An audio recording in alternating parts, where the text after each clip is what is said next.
బీజేపీతో జనసేన టీడీపీ పొత్తు వారికే కాదు రాష్ట్రానికి కూడా అరిష్టం అంటున్నారు సిపిఐ రాష్ట్ర కార్యదర్శి రామకృష్ణ.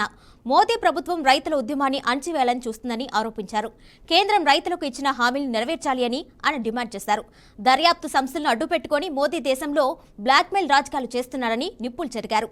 జగన్ తెలుగు ప్రజల ఆత్మగౌరవాన్ని ఢిల్లీలో తాకట్టు పెడుతున్నారని విమర్శించారు.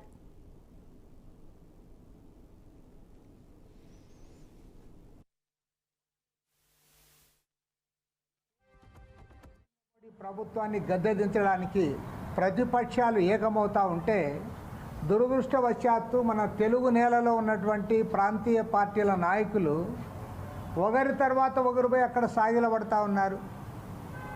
జగన్మోహన్ రెడ్డి సరే పాపం 10 ఏళ్ళుగా ఆయన ఏనాడు కూడా ఈ ప్రభుత్వాన్ని వ్యతిరేకించలే. అయిన దానికి కాని దానికి చేతులెత్తుతా ఉన్నాడు. ఏ ఒక్కడి కూడా మాట్లాడే పరిస్థితిలో లేడు. 2019 ఎన్నికల్లో ప్రత్యేక హోదా కోసం నాకు ఓట్లేమన్నాడు. ప్రత్యేక హోదా రాలే, విభజన హామీలు అమలు చేయలే. చివరికి ఆయన కడప జిల్లాలో ఉక్కు ఫ్యాక్టరీ కూడా పెట్టని పరిస్థితి. దేనిపైన కూడా ఆయన మాట్లాడే పరిస్థితి లేదు. మరి ఈరోజు ఆ రకంగా ఆయన ఇచ్చేస్తూ ఉంటే తెలుగు ప్రజల ఆత్మగౌరవాన్ని ఢిల్లీలో తాకట్టు పెడతా ఉన్నారు అంటున్నారు. ఢిల్లీ ఉప ముఖ్యమంత్రిని బ్లాక్మెయిల్ చేశారు.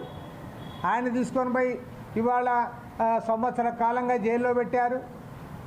ఎందుకు పెట్టారంటే 100 కోట్ల రూపాయల స్కామ్ జరిగింది అన్నారు. ఓకే, 100 కోట్ల రూపాయల స్కామ్ జరిగింది, 1 ఇయర్గా జైల్లో పెట్టావు. మరి ఆంధ్ర రాష్ట్రంలో 1000 కోట్ల రూపాయల స్కామ్ జరుగుతూ ఉంది కదా, లిక్కర్ స్కాము. అది సాక్షాత్తు పురంధరేశ్వరి గారే పోయి హోమ్ మినిస్టర్ గారికి కంప్లైంట్ ఇచ్చింది కదా వ్రాతపూర్వకంగా. మరి ఎందుకు మాట్లాడడంలే, ఎందుకు యాక్షన్ తీసుకోలే? నిజంగా ఢిల్లీ కేసుతో పోలిస్తే అది 100 కోట్లు అన్నారు, 1000